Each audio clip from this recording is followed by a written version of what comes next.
Hello everybody. Um, I'm here at my house. Okay, it's a little bit informal. Here with my wife Rima, and we're here to do the technique of the night that I promised.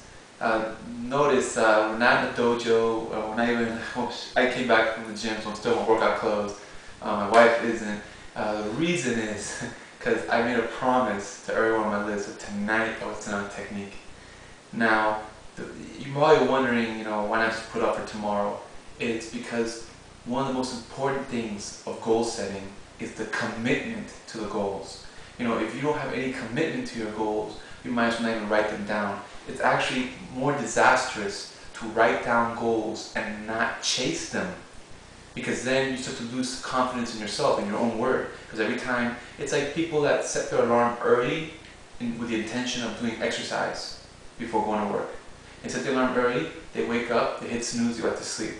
And as you do this over and over, you start to lose trust in yourself as you start setting alarms and setting a time. So it's important you stick with stuff. Last thing before I get into the technique is, as you guys notice in your emails, I'm not just about teaching about technique, but also the mental aspects that go along with self-advancement.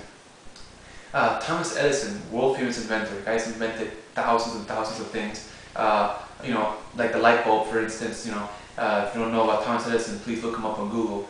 One of the things he used to do was, if he came up with an idea for a new invention, before he would dive into the research of the invention, the first thing he would do is make a press conference. He would call a press conference, call over all members of the press, and he would announce the development of this new invention, and he would tell everyone to stay tuned, that any day now they're going to release it.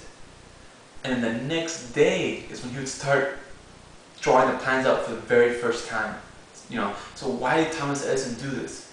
Because by being in the public spotlight, it put him on the spot. He just came out there and told everybody he was inventing some kind of widget. Now he has to do it. He has to perform.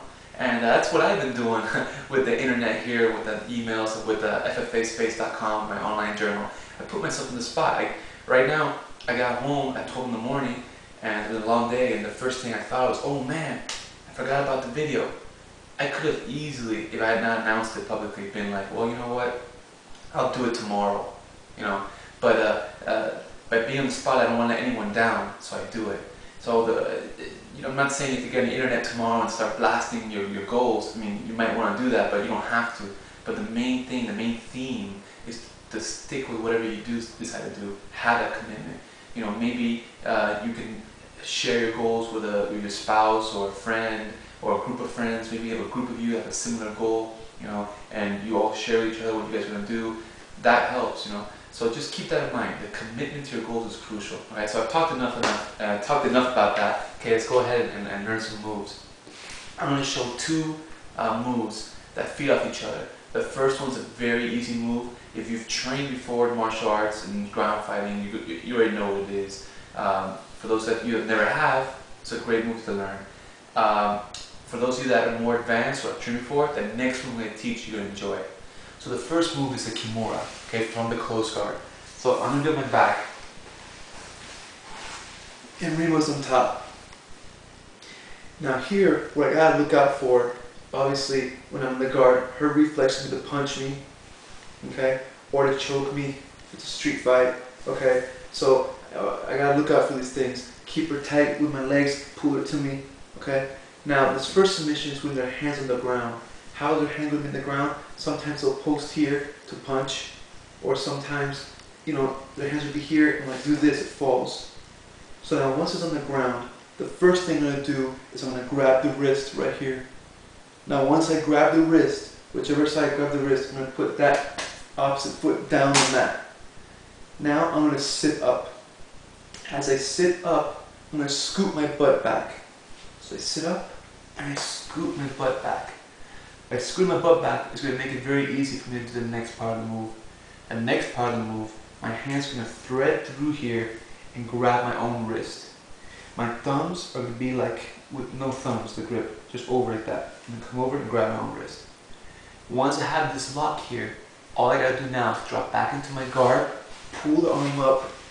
I want to keep it like a nail, and I want to try to slap Rima to the back of her head with her own hand, this way. When she feels pain, she taps and then release the hold. This hold attacks the shoulder and the elbow.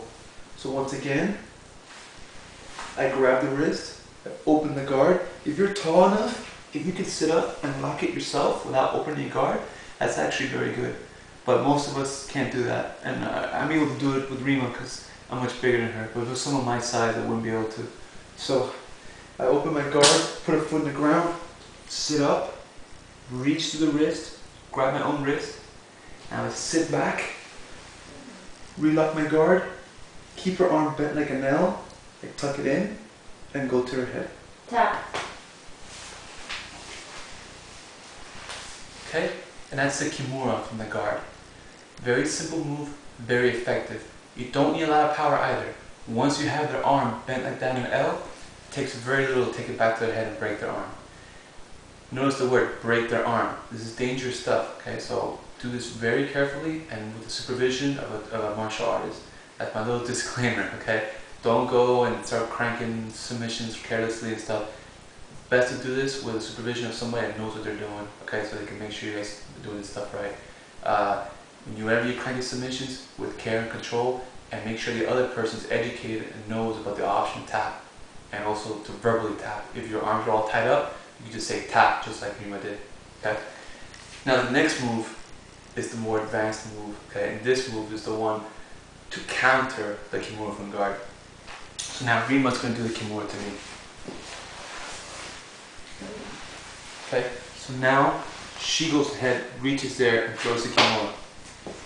Now, if she gets this high into this Kimura, I'm in a lot of danger. I gotta really watch out, okay? So the first thing I'm gonna do is, with my free hand, you know, when they set up the Kimura, there's this little pocket of space with her other arm. So with my free hand, I'm gonna come down and reach there and plant. And as I plant the hand, I'm gonna drop my weight. So now if Rima tries to crank, she can't, because that hand's locking her in position.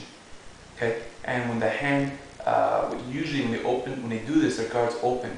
So all I gotta do is just come around the side and get to my side control here, where I can yank my arm out and rain down blows or go for our submissions. Okay? So I'll do it from another angle. So she throws the Kimura. This hand here reaches to the pocket, plants in the ground. I drop the weight. She tries to yank. She can't.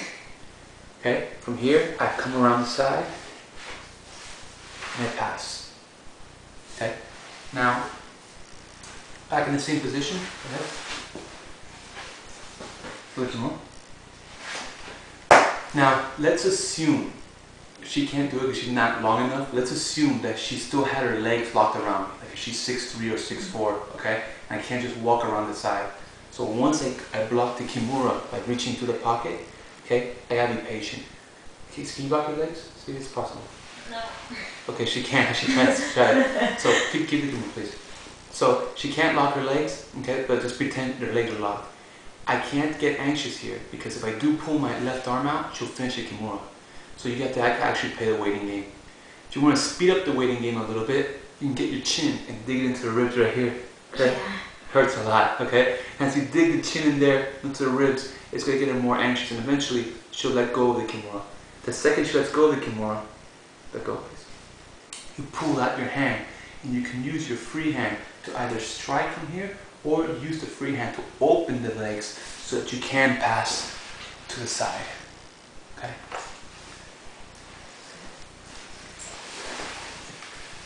Alright, I'm gonna double check the camera work, but hopefully, I have the camera sitting on top of a nightstand here, okay, so it's not the greatest camera work. I'm hoping the stuff came out at an angle okay, but next week's technique will be much better. Monday we're doing our fitness tip of the week, and Miss Rima's gonna do the fitness tip. So for you men and women that are more concerned about the cardio aspect and the fitness aspect, she's gonna show some great exercises you can do from your home. Okay, I hope you all enjoyed the 2 techniques we went over today. Thanks a lot, everyone. I had a great time, and I'll see you guys on Monday with Rima here. Okay, have a great day.